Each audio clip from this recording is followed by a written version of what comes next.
What's up, everybody? And today we reacted to The Fallen of World War II. This is by Neil Halloran. I've been recommended this a lot. Also, I really enjoyed the oversimple videos where it's more like informational about the military, more than just like training and stuff like that. It's more history, and I like it. I like a bit of history. So yeah, I'm excited to react to this. Don't forget, links down below to the big new announcement, OriginalAdventures. Me and my wife are converting a school bus and traveling the US. We're really excited, and you can see all that in the vlogs over on my new channel, OriginalAdventures, along with the Instagram for it, OriginalAdventures over on Instagram. Go and check them out, links down below. But for now, let's shut up, let's pop this up, and let's react to The Fallen of World War II. I feel like this is going to be depressing. This is a lot of people that died.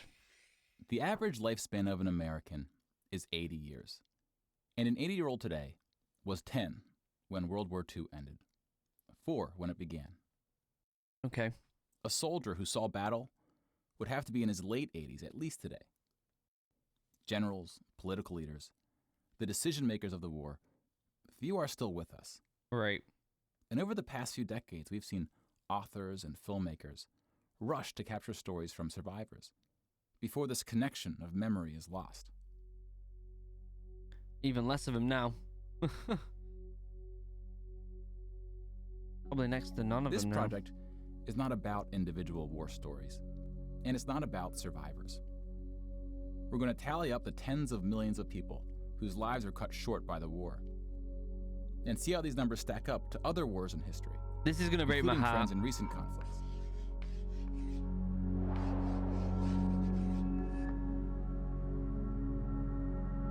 We'll be counting soldiers and civilians separately. Okay. Each of these figures represents 1,000 people who died. Civilians were of all walks of life, whereas military deaths were almost entirely men. The average age was about 23. In most battles, for every 1,000 soldiers killed, there are more than 1,000 who were injured. The word casualty can be confusing because in military speak, it often includes both deaths and injuries, and anything else that takes a soldier out of service. Yep, that's Here, true. we're just counting the deaths. And we'll begin with American soldiers. Okay, American soldiers only. Okay, interesting. I knew this was going to be depressing. Over Holy 400,000 died. 400,000! Most of the deaths occurred in the European theater, fighting the Nazis. And about a quarter were in the Pacific, fighting the Japanese. When you put them on the timeline, you see that casualties were the heaviest at the end of the war. The war began on September 1st, 1939. But the US wasn't willing to join the fight until Pearl Harbor, 2 years in. The deaths increased drastically on D-Day, when the Allies invaded Normandy. One of the most tragic moments of the war was on D-Day at Omaha Beach, where 2,500 Americans fell. So about the same number of US soldiers died on this single beach landing as the entire 13 years of the recent war in Afghanistan. Wow. That's crazy to think about, innit? Crazy to think about. And I've been to Normandy. Part of the training in the Royal Marines, you have to go to Normandy and visit all the different memorials there, the graveyards there. And when you see the graveyards, it really does hit home on like how many people actually died. It was shocking. It was absolutely shocking. And the graveyards just go on. It feels like they go on forever, rows and rows, perfectly in line, really well maintained, but just forever. And it's really daunting. The bloodiest battle in the Pacific was Okinawa, which lasted 82 days, during which 12,500 Americans died. Wow. About 5,000 of these deaths were at sea from kamikaze attacks. Now let's look at some other countries, starting with Europe. Europe was probably way worse off. Germany started World War II when it invaded Poland. Poland ultimately lost 200,000 soldiers in the war. Most died after the invasion while the country was occupied by Germany and the Soviet Union. Yep. Jeez, that's heartbreaking. Germany, meanwhile, lost just 16,000 in the invasion of Poland. The Nazis went on to invade and conquer other countries, including Denmark, Belgium, the Netherlands, France, Greece, and Yugoslavia. France surrendered, but after losing 92,000 soldiers in the Battle of France. Over 200,000 ultimately fell, which includes deaths in POW camps, French colonies, and other fighting. Yugoslavia suffered almost 500,000 military deaths. The initial invasion brought relatively few casualties on both sides. But the deaths mounted under Nazi occupation due to guerrilla fighting, civil conflict, and mass executions. Sheesh. The Nazi invasions were swift, with relatively few German losses. Even the Nazi commanders expressed surprise at their success. The UK and is then we probably have the a lot. United Kingdom and the United States, who were not invaded but took the fight to the Nazis. Britain lost about the same number of soldiers as the US, which includes the British colonies. You have to remember, though, Britain is way smaller than the US. Like, way, way smaller. So, you know, when you think of that ratio, it's pretty daunting, isn't it? Germany lost about 500,000 soldiers fighting the US and Britain in what is known as the Western Front, which took place in France and Belgium. A lot of people.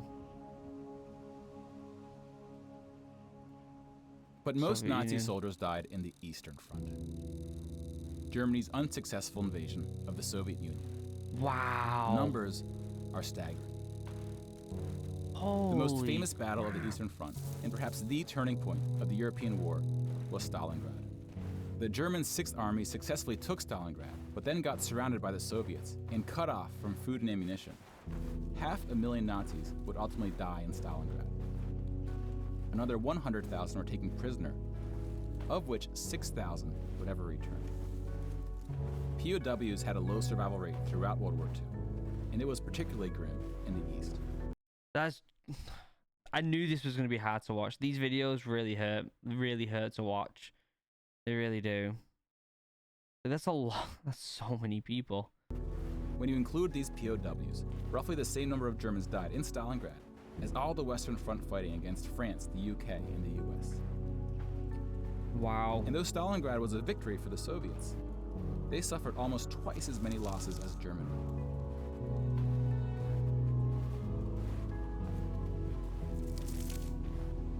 Wow. The Soviet Union would eventually defeat the once unstoppable German army, killing 2.3 million Nazi soldiers. How did they even have that many people? Or at least, how did they even have that many people? Not just regular people, but lads in like the mid-20s, maybe late teens. Like, that's a lot of people at that age. But I guess this is probably also other casualties as well in it than just that. But winning the war came at a cost. Holy cow. Wow. Oh my days. Are you serious?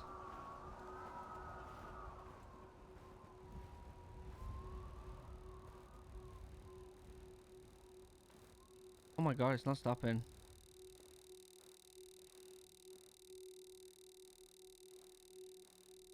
Wow, the Soviet Union really took a beating. They kept going though, didn't they? 8.7 million is the official tally by the Russian military, a hotly disputed number.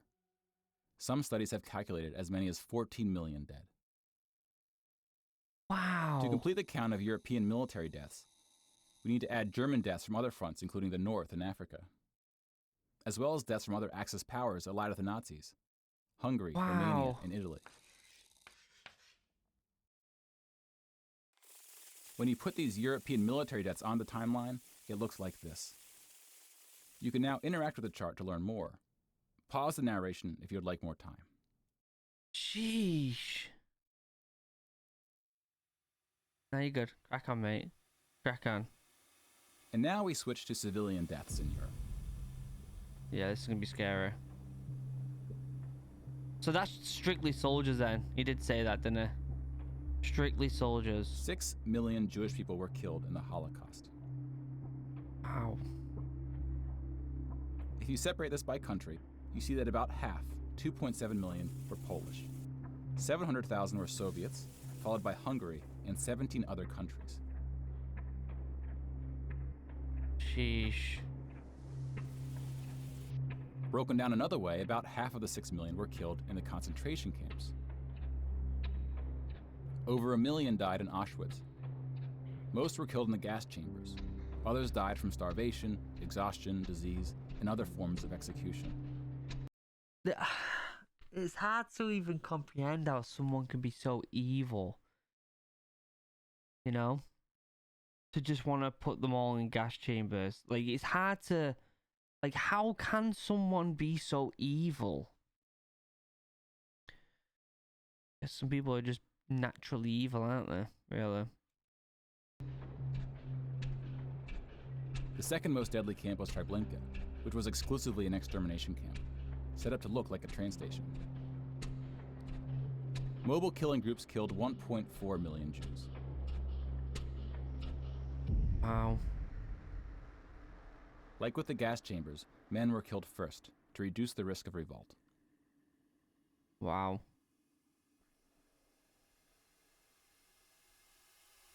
Pieces of shit. Like, you've got to be so evil to be able to be like, yeah, I'm going to kill this family. Like, really?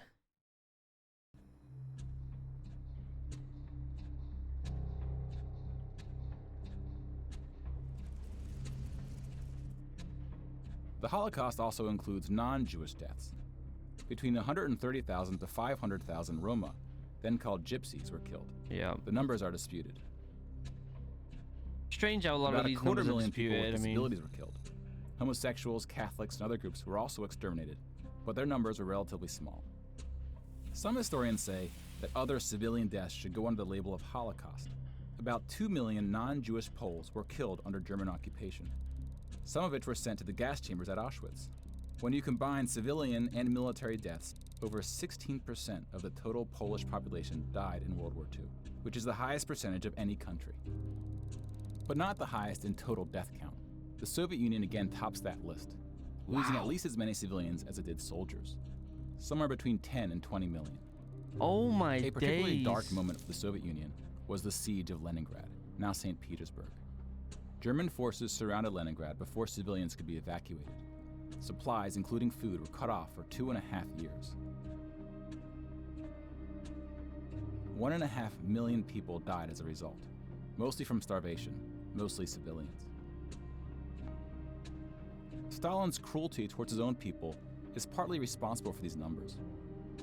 He often didn't allow civilians to evacuate from cities, thinking it would cause the soldiers protecting them to fight harder. About 1 million Soviets died in Stalin's own labor camps, called the Gulag. Wow. Just about every country suffered civilian losses, especially countries who were invaded. While many died as a result of so-called collateral damage, the biggest numbers occurred when it was no accident. Civilians were exterminated, purposely fired upon or bombed, used as human shields, or intentionally deprived of food. The intentional killing of civilians was done by most warring parties, including the United Kingdom and the United States. The United Kingdom was spared of a land invasion, but still lost 60,000 civilians, largely from German air raids or blitzes, often directed at civilian population centers. The UK did the same to German cities at a much greater magnitude, causing about 10 times the number of deaths. Wow. But most German civilian deaths came from the ground at the late stage of the war. When the Nazi regime collapsed, civilians living in occupied regions had to desperately flee from the advancing Soviet army. Rapes were widespread, and death estimates ranged from 600,000 to 3 million. It's really hard to wrap your head around these graphs when you think of each one of them people being 1,000 people. Like, it's really hard to wrap your head around it, like how many people that actually is.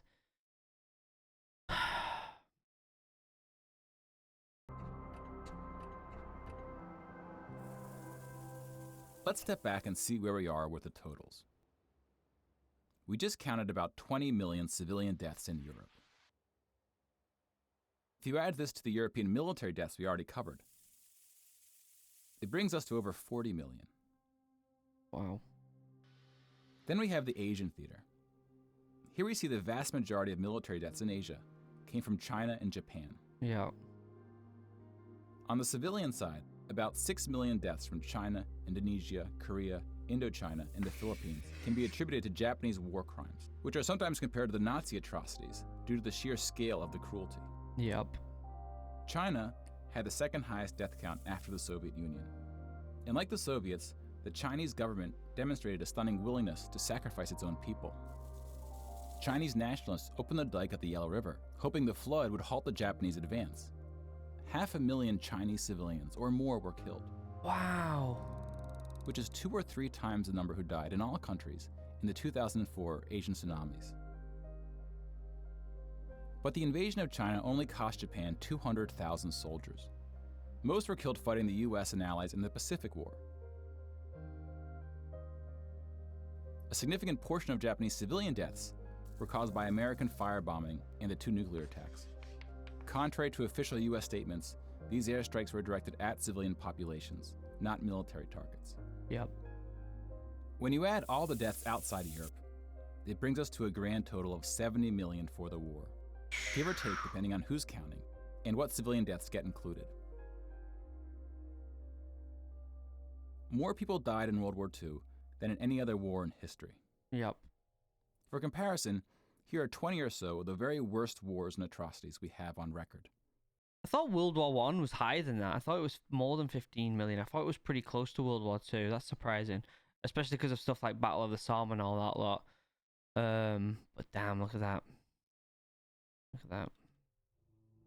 Some of these are more of atrocities than wars, but we've seen how that distinction can get blurry. Some of these spanned across centuries. World War II had the highest body count, and it all happened in just 6 years. You have to remember as well, look back there, the Mongolian conquest, 40 million people. There was way less people on planet Earth. There was a lot less people on planet Earth.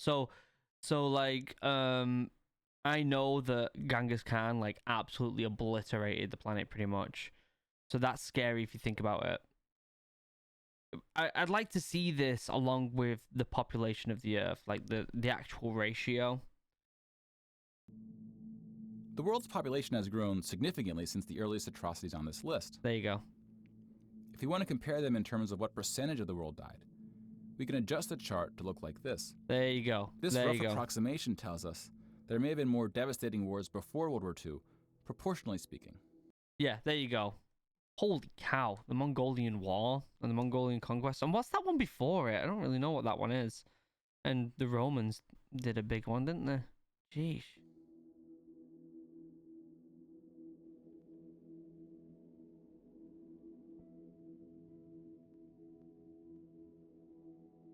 Back to the World War II. I'd like him to do more graphs on all these other ones. When we turn to post-war, like the Mongolian conquest and stuff, which is fascinating in its own right. There's probably next to no statistics about that, I'm sure, apart from how many people actually died. So that'd be interesting to see. This is heartbreaking. It's really hard to watch, guys. Conflicts. It's hard to say anything that isn't controversial. But the data shows something quite extraordinary has been happening. In 1989, John Gaddis coined the phrase the long peace to identify the absence of conflict between the nuclear powers during the Cold War. 25 years later, the Cold War is over, and the term is still being used, although its meaning may have shifted. European countries have not fought each other, except for this 10-day war in 1956 when the Soviet Union invaded Hungary. When we look at European wars before World War II, it looks like this. Yeah. They tend to be more frequent as you go back, though smaller in scale. And the largest 44 economies of the world have not battled each other since World War II. Rich countries have fought poorer countries, like the US versus Iraq. Yeah. But rich countries have not fought other rich countries. Such a period of peace between the so-called great powers hasn't been seen since the Roman Empire. Don't jinx it. Don't jinx it. Peace is too strong of a word. Wars have occurred since World War II, and they can be grouped into these 4 categories. We don't see colonial wars anymore. We've already noted that interstate wars between rich countries have not occurred at all, and here we see wars involving smaller economies have tapered off. That leaves civil wars of 2 types, with and without foreign intervention. And this is what these battle deaths look like alongside of World War II. More people died fighting in World War II than in all the wars since. And again, we can't forget about world population, which has almost tripled since World War II. If we scale these numbers to show deaths in proportion to world population, showing the likelihood that a person on Earth dies in battle, the downward trend becomes even more pronounced. Yeah, that makes sense. Now, this sense. isn't to infer anything about why this trend is occurring. That's a discussion for another day. You can now interact with this chart to explore what conflicts are behind the totals. This now, is bear such in mind, an... we're just looking at battle deaths here, not civilian deaths, but those too are in decline. This is such an interesting take on how to show how many people died. Like, this person's really gone all out with all the different graphs, which is really puts it in perspective in different ways, and I like that. Although I don't like it, if you get what I'm saying. Difficult thing to measure. It's a bit like counting the people who didn't die in wars that never happened. We give such importance to the word piece, but we don't tend to notice it when it occurs. Yep. Or report on it. Sometimes it takes reminding ourselves of how terrible war once was to see the peace that has been growing around us.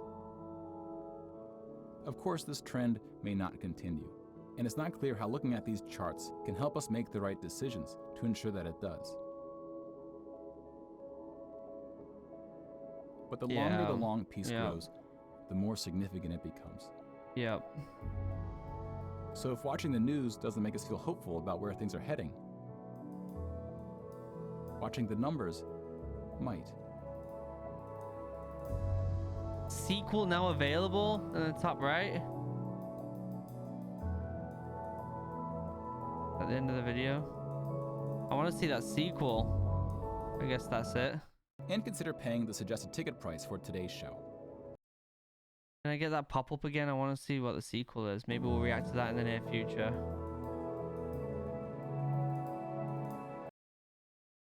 Come on, pop back up, mate. Where are you?